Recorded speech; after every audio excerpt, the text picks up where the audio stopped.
Bismillahirrahmanirrahim. Pulau nu gak ada azam ya. Terus niki pulau mau menasak niki terus pulau tahun wingi. Tahun wingi ini malam 1 Muharram niku pulau salat tasbih teng mriki. Karena 1 Muharram nanti itu pas tanggal 26 November ya. Itu kalau nggak salah Sabtu. Itu pulau teng Pasuruan, terus pulau wingi 3 bulan yang lalu ini wonten rombongan dari saking Pasuruan itu dulu santrinya bapak, ya wongnya umur-umurnya bapak sekitar umur 60-50. Itu karena dulu dibina bapak ngaji Quran, terus karena saya warisnya, mereka minta saya 1 Muharram mulai buka ngaji teng mriku. Mereka minta misalnya 1 tahun sekali tidak apa-apa. Misalkan ngerti nak kula sibuk mun aku saumur pisan nak pokoke nate. Ya sing niku kula turuti ya iki kula tak turuti. Pokoke saumur pisan nate. Kula tapi nanti kula mengke kula tetep salat tasbih terus mangke jenengan jamaah nggih biasa kebiasaane. Terus nanti yang buat negara wajib teng dalem mengke kula salat tasbih teng mriki kula pimpin. Kula kepengin hubungane kula mbek jenengan hubungan sujud dengan Allah Subhanahu wa ta'ala. Memang hubungan sujud itu dimulai lewat ilmu. Lewat apa? Kayak saya ngaji tafsir. Karena ilmu saya yang paling original saat ngaji tafsir. Apapun hebatnya kados hikam, hayatus sahabat atau kitab-kitab yang saya baca sore, itu kehebatan yang terbatas. Sehingga mudah kita paham. Jadi kadang orang-orang itu salah paham. Orang ketika ngaji hikam, ngaji hayatus sahabat, pokoknya kayak ngaji saya sore ini.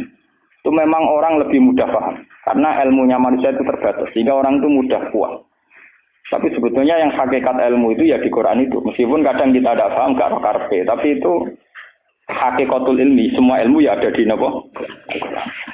Saya ini pernah khatam hikam, pernah khatam ihya. Beberapa kitab tasawuf pernah saya baca. Itu memang enak dan saya lebih merasa nyaman. Tapi sebetulnya ada hal-hal yang hilang dalam kondisi sosial nyata. Misalnya begini. Ruhin melarat itu tidak apa-apa. Itu takdir. Orang roh kota, orang roh rumah sakit, gak roh nomor telepon rumah sakit itu tidak apa-apa. Itu takdir. Takdir wong khusuk, wong melarat itu orang rohan. Kayak ada apa-apa. Ini normal-normal saja. Tapi sifat khusuk ini akan hilang saat ibunya sakit atau istrinya sakit. Ngeteroni rumah sakit ya ora di duit. Yuk tulung koncone ora dipercaya, tekan alamat rumah sakit ora roh tilpune. Ya, nanti status khusuk dadi hak. Wong ora darani khusuk tapi napa? Paham napa? Makanya santri-santri sing ngaji kula tak provokasi. Jadi status khusuk itu bisa hilang dalam kasus sosial yang makanya saya ini jadi kiai, saya ini mulai dulu terkenal wong alim. Kenapa saya harus kerja di Jogja? Kula niku sadar. Saya misalnya khusuk, mungkin wong ngelegus kok ngalim ngajine istiqomah. Itu ya begitu. Dalam kondisi normal mungkin saya dipuji demikian. Tapi misalnya anak saya sakit parah atau ibu saya sakit parah. Atau orang rumah sakit duit gak duit, mobil gak duit, alamat gak duit, relasi. Nanti status saya ini bukan orang alim yang istiqomah. Wong wong napa? Wong nulung ibuke ora kok, ngurus anake ora kok. Di sini ini terus terjadi kesalahan dalam kitab-kitab tasawuf yang benar. Makanya saya mohon yang senang saya, ngaji saya paling inti tetap di Quran. Meskipun Quran itu ada kadang ana pornografi, cara Gus Dur yen ana pornografi. Itu hal yang nyata. Orang tasawuf itu malu membicarakan pornografi. Tapi kalau Quran biasa saja. Jadi misalnya di Quran itu ada ayat nisa'ukum harsul lakum fa'tu harsakum an-nasib. Bojomu iku tanduran. Kowe nak carane jima, carane ngumpuli nganggo cara paling liar sak karepmu terserah. Lho itu ya nyata. Karena Allah iso ngilani. Wong lanang sak soleh-soleh tetap duwe nafsu dan jalan menghilangkan nafsu itu libidonya dia harus ditumpahkan. Dan itu yang halal adalah napa Bu? Artinya itu tetap harus dibicarakan. Piye wae sing iso ngekang zina adalah Bu, tetap dibicarakan. Daripada kowe wiridan sawangane ning pangeran jebule ambek nahan nafsu, paham ya? Wis akhire bano nahan nafsu puncake wiridan Gusti namati nang swarga kula tak nang ngeloni widadari dari pangeran. Lho gak kangen aku jebule. Kangen apa? Ya, oleh kurang ajar. Artinya ternyata di balik kekhusyukan dia ada pornografi yang tersimpan. Atau jujur mbek pangeran dari awal ngeloni Bu. Makanya Imam Ghazali mencontohkan, ini contoh-contoh gula tu sufia, orang-orang sufi yang ekstrim. Sama masalah uang juga gitu. Orang khusyuk atau mergawi. Yakin nak rezeki ku teko lewat wiridan, amen wiridan. Tapi nang ati ini, aku bolak-balik wiridan duit teko. Berarti dia kan sudah mengkompensasikan wiridannya dia dengan piwales rupa-rupanya selama ini duit teko. Semakin sering ono duit teko dhewe, semakin semangat wiridan, mergo jago wiridane caspleng. Terus dari pengiran, lho casplenge jebule ukurane. Di sini nih yang makanya saya tetap berpendapat, ilmu terbaik tetap Al-Qur'an. Al-Qur'an yang jujur saja. Kalau orang ingin cari rezeki ya kerja. Nah, kalau anti mati tetap kerja. Bahkan saya sampai sekarang menanamkan anak-anak saya kalau ditanya tamu bapak di mana ya jawabnya kalau saya kerja ya kerja. Dan ini kalau cerita, nanti biar sampean tahu silsilah ilmu saya. Saya ini umurnya sudah 40 lebih, makanya hidup saya anggap saya mulai sekarang. Ya, dan saya paling sering sholat itu ya sekarang. Itu begini, misalnya ngeten ini yang masalahnya asal. Kalau nunggu akhir-akhir ini biasanya ya sinau. Kalau tiap hari di sinau, cuma akhir-akhir ini lebih intensitas saya lebih sinau. Ketika saya baca hadis termasuk alamatnya kiamat, itu banyak zina. Yang kedua itu wayur faul ilmu, dan ilmu itu hilang. Ilmu apa? Hilang. Ini kalau baca itu di Bukhari di Muslim itu nangis sejadi-jadi. Kalau ngereling hadis itu nangis, dan saya takut anak-anak saya nanti, anak cucu kita nanti akan mengalami masa kebodohan masal. Kebodohan masal misalnya gini ya, nanti kalau ulama itu gak cerewet kados kula, ndak mau ngomong hukum, itu nanti wong kuwalak-walik. Jadi misalnya begini, ini saya ngomong di mana-mana, terutama sama santri-santri saya ngomong di mana-mana. Dalam kasus maksiat itu ya ada etika. Misalnya orang yang di niklab atau orang yang misalnya yang order orang nakal, itu juga ada aturannya. Misalnya Rukin daftar dulu, ya Rukin yang dapat dulu. Setelah itu Mustafa, setelah itu Mas Tri. Nanti yang gelem antri, namanya anak baik. Rukin itu anak baik, karena mau nopo antri. Nanti yang transaksi dan bayar, namanya anak baik. Mergo dekne yo kasil zina yo bayar, namanya anak baik. Kuatirku nanti kalau ilmu itu sudah hilang, nanti kemaksiatan sudah ada. Sing ono kok dilem anak baik.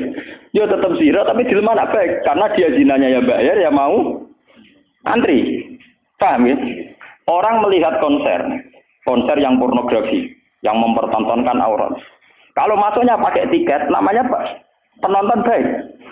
Tapi kalau munggah-munggah tribun gak ada tiket, penonton jelek. Padahal cara Allah sama jeleknya mergo delok porno. Paham?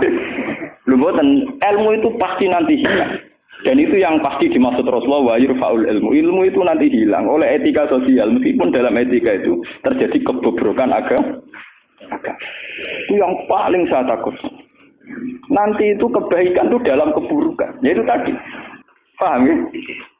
Nanti itu pasti maksudnya Rasulullah itu begitu. Itu di sarah-sarah ada, tapi saya memahami begitu. Nanti pasti hilang. Makanya saya bersumpah sampai saya mati pun saya akan ngomong ilmu. Meskipun ulama kayak saya itu tidak populer. Saya itu sering dikritik sama teman-teman saya isinya dari pidato. Gus ini apa jenengan ra gelem pidato? Ngene kalau pidato gak pede, nanti nuntut teng omah kula.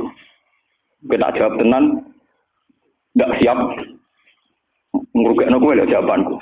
Gak usah gak terangno satu aku ra roh ya tetep sering pidato. Lah iya macam-macam. Nggak gini terus kalau tenang. Jadi nanti wayur faul ilmu itu begitu. Ilmu itu akan hilang karena kalah oleh etika. Etika dalam kemaksiatan tadi. Makanya saya pernah punya santri. Dia itu punya toko kelontong. Dia ngeluh ke saya soal. Sebelum Dewi jenengan itu benar. Jadi wong soleh itu butuh nyali. Tapi ya cerita. Pegawai negeri PNS itu kan punya gaji tetap, paham ya? Di gaji apa? Rasa tersinggung, harus biasa wae. Anggap aja ngomong ngarepe pangeran kowe tak gawe donto. Lah kabeh modal lopor. Kudu ya Pak. Mau satu murah. Dia itu punya toko kelontong. Lha iku pegawai PNS kan bulan digaji, paham ya? Guru dia dikit. Lha iku lah. Wonge yo rokan Gus, cara teori santri yo buka aurat jenenge rokan. Tapi tak belajar aku bayar. Jadi tak anggap pembeli yang baik. Nah jatuh yorokan, kawasan ketat, tapi pembeli yang baik. Mergo mbak. Kalau di toko, Soleh bendina ning musala ning masjid tapi nak blojo. Nah, jadi nyulayani kan. Pembeli yang tidak baik. Ulah kan saiki proses. Wong kok dicoba makal mbek wong soleh. Dadi kamar sing wong soleh mangkelno. Sing wong rapati soleh nyenengno. Maksudnya rapati soleh perkara aurate lho, ora perkara PNS lho, perkara napa? Aurate ora salah paham. Mesti protes PNS. Lha iku padha mek pengurus masjid.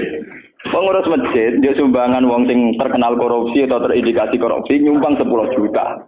Sing tukang iktikaf 10.000 gegere gak karuan. Akhirnya pengurus masjid terbiasa nganggep itu orang baik. Mergo nyumbang 10 juta. Sing tukang iktikaf nyumbang itu ya termasuk ilmu ilmu paham.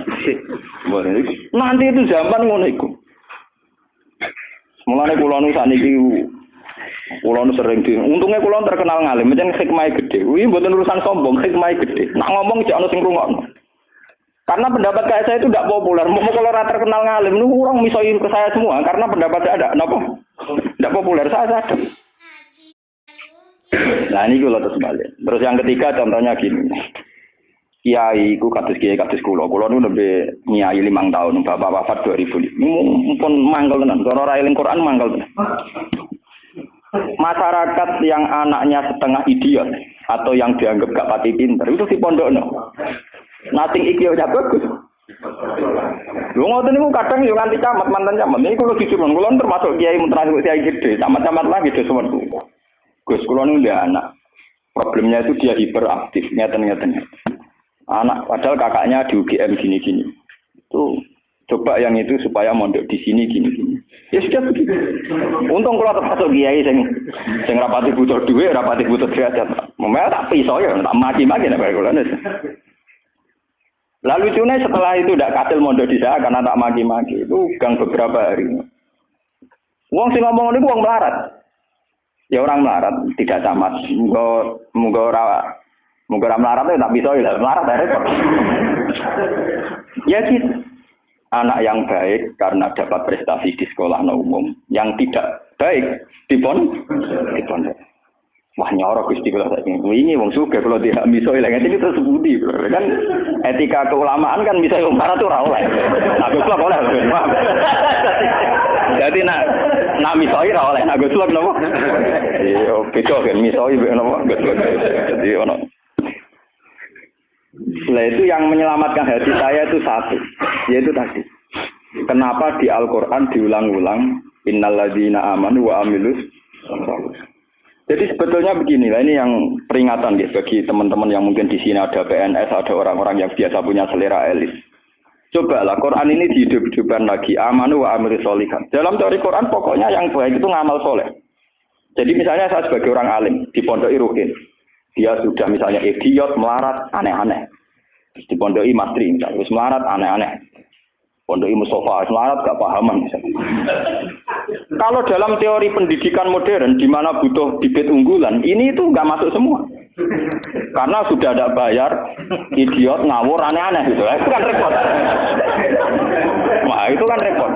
Jadi kamane santri kok Mustafa enten iki, wis ora tau salam tempel lah kok kiai ini ra salat qobliyah, kiai ora salat apa? Qobliyah. Gremeng dek mesti gak trimo dek napa? Duwe kiai kok ora salat apa? Qobliyah. Misale tak turuti salat qobliyah, kok ora badi apa dhewe karepe kiai ku ideal. Ngaku karepe dhewe. Padahal kiai ini kesusu ora badi qobliyah mergo ape nak merga ngurusi dekne terus kelaparan. Nah ini contoh. Nanti suatu saat ada era, sekarang juga mulai. Sekolahan yang hebat adalah sekolahan yang luar biasa dengan makna santrinya IQ-nya bagus. Siswanya IQ-nya bagus. Pola sosialnya bagus. Pembayarannya nomor penting gini Bu. Pembayarannya Lah terus akhirnya pondok-pondok pesantren kan kedua bayarnya bagus, otaknya ada bagus, perilakunya. Lupa aku tuh disangoni pangeran. Wa amilus sholihat. Ngurmat rohen wa amilus sholihat. Ngurmat Mustafa ya amilus, wes ora urip, wes ora dadi wong. Tapi karena saya punya semangat sarane Quran yang penting aku amilus, ya sudah, Allah menitipkan ngamal saya lewat ngurmat mastri, lewat ngurmat ruhi. Ya sudah selesai. Masalahnya terus nopo?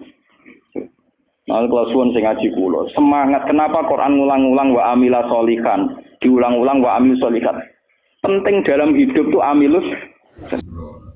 Subhanallah wa bihamdihi 'adada khalqihi wa ridha nafsihi wa zinata 'arsyihi wa midada kalimatihi. Subhanallah wa bihamdihi 'adada khalqihi wa ridha nafsihi wa zinata 'arsyihi wa midada kalimatihi. Subhanallah wa bihamdihi 'adada khalqihi wa ridha nafsihi wa zinata 'arsyihi wa midada kalimatihi.